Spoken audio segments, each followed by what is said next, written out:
I feel like I'm losing my mind. Is everybody in the world blind? Please, Lord, give me a sign, a sign.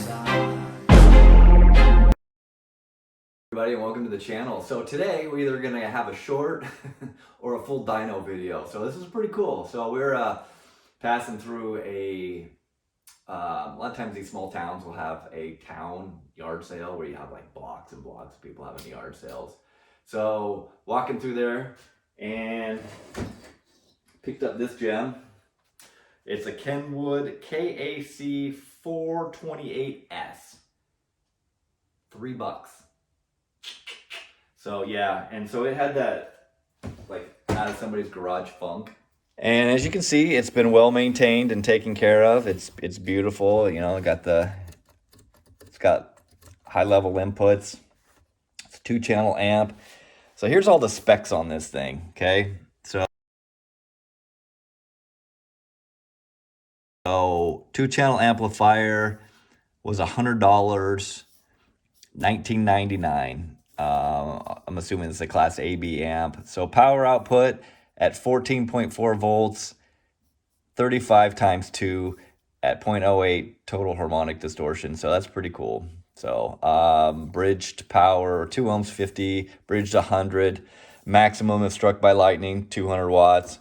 So, you know, it doesn't really seem like there's anything really special about this thing, but there is tri-mode operation. So if this thing works, we might try that out. I don't know how well 35 watts a channel is going to do in tri-mode, but you know, so if this thing doesn't survive startup, we've got it all wired and ready to go. I was going to go ahead and just give it a look-see on the inside.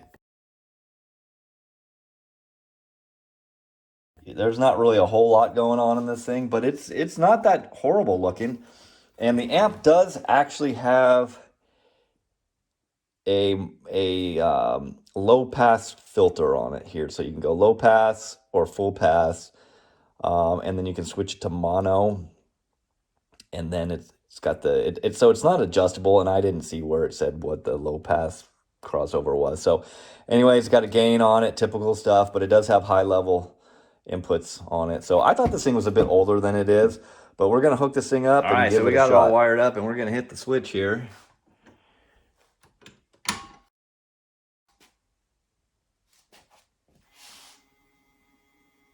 I don't see a light on this thing. That's interesting. All right. Let's see what we got.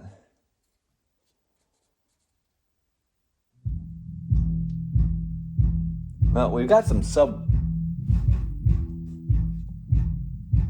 something going on funky here. All right, so what we found here is on our settings here. You can see that thing's getting all low pass. So when we switch this thing to off, it's on stereo. Here's our gain. It gets turned all the way up. So this thing seems to work.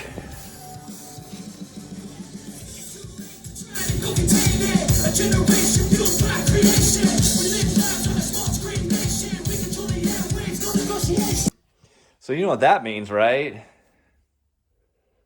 means dyno time. All right, so we got the the mighty Kenwood strapped down to the dyno. One of the things that we noticed was it only had a 10 amp fuse in it, and it calls out for 15. So we want to make sure that this thing's going to have its full potential. So we've got it 4 ohm stereo. Let's see what the heck this monster's going to do.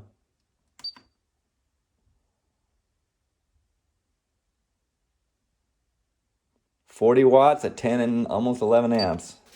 Wow. All right, we got this thing back at 2 ohms stereo. Let's see what she does.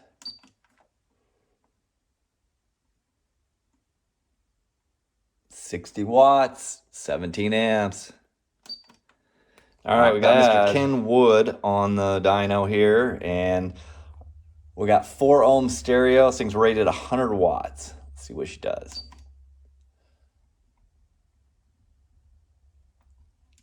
88 watts, 23 amps.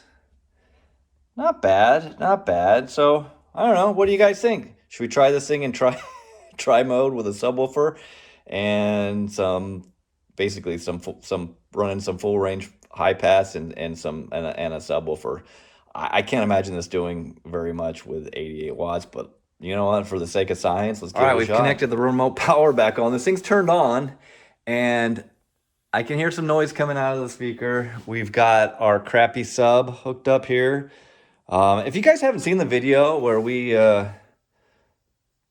stick a bullet in this bad guy, I'd suggest finding that one and checking it out. So anyways, so we've got this thing hooked up, all right? Keep in mind, this is 35 watts times 2. We got it hooked up to, I believe, the 6x9s up here and a P1 Fosgate sub and a cool ported box, which actually the box is quite nice. Sub's kind of crappy. So anyways, we're going to fire this thing up and let's see what the heck it does.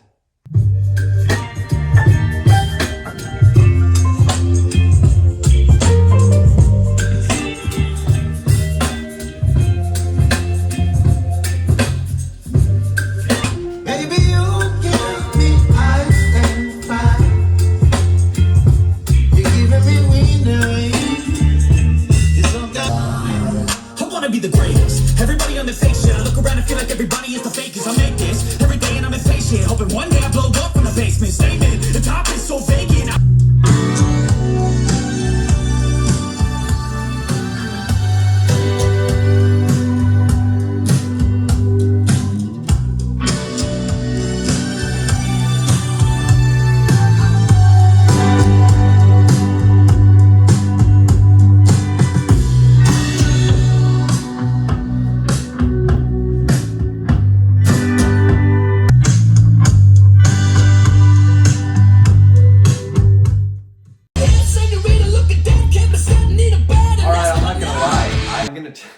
Tell you my honest opinion on this Kenwood amp.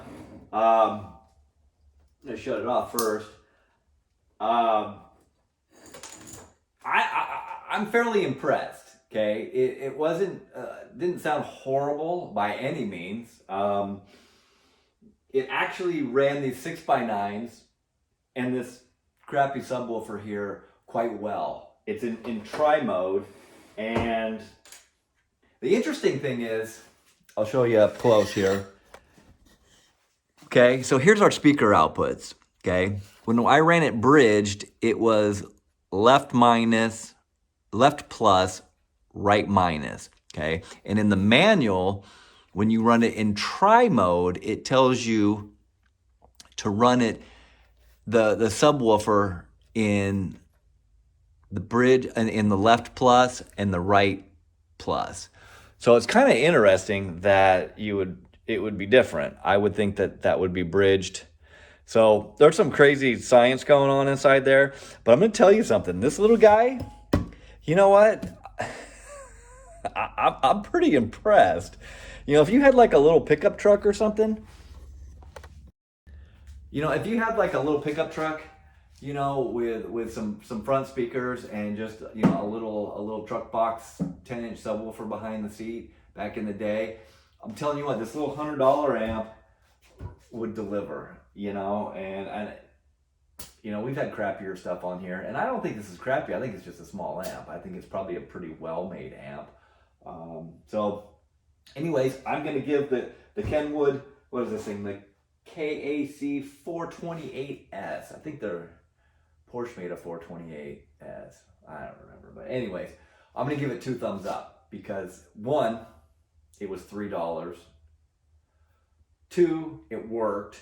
And 3, I mean, it did exactly what they said it would do. So I think you got your $100 worth out of this thing. And anyways, I hope you enjoyed this video. Hey, if you guys get a chance, you know, run by our eBay store, pick up a channel sticker. There's a link in the description. These things just help us find more $3 amps and buy ammo to shoot the ones that we don't like. I mean, I will say,